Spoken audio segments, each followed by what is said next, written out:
So, if I were to talk about an experience of hate speech that happened to me, there's this incident from my childhood that I distinctly remember. And so, to be honest, I was relatively less exposed to hate speech as a child because I came from a multicultural school, and so my social circles generally had a lot of peace loving, like minded individuals who valued unity, diversity, and we were from all sorts of backgrounds, religions, races, etc. So this one incident I remember is when I was at this English speaking class, and so I had been assigned to a team with a couple of boys, and so they were going on speaking in Sinhala, oblivious to my presence. And so I decided to do something about it because we were not getting any work done. So I said, excuse me, I don't speak Sinhala well. So can we speak in English so that we can get things done?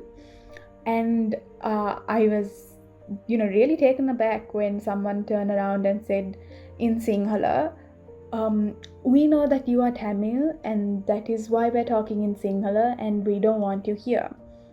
So that was definitely an incident which cracked this sort of bubble in which I was living, where I thought everybody was nice. And yeah, so it really made me question the things that children hear from the adults that they have at home, because children really tend to imbibe a lot of these ideologies and attitudes from the people around them. And I think that's how misconceptions and prejudices pass down from generation to generation and make it really hard for reconciliation to happen. Yeah, so that was one of the incidents that broke my bubble. But something that entirely broke the bubble was when I actually joined social media. So I joined social media quite late, and my god, it was like a whole new entire world out there.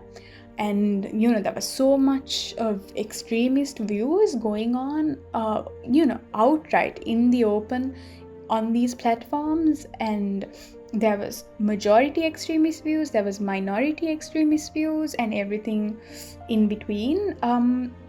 There was a lot of polarizing going on. There was a them and there was us.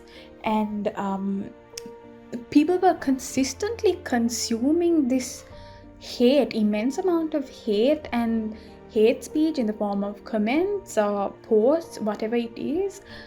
And even if I tried to report a comment or whatever, it seemed to me that the very next moment there's 10 more spawned in its place. And I think this is what made social media a scary place for me, because people had the opportunity to have anonymous profiles and blatantly spout out racist and misogynistic content out there, things that they would be penalized for if they had said it in real life.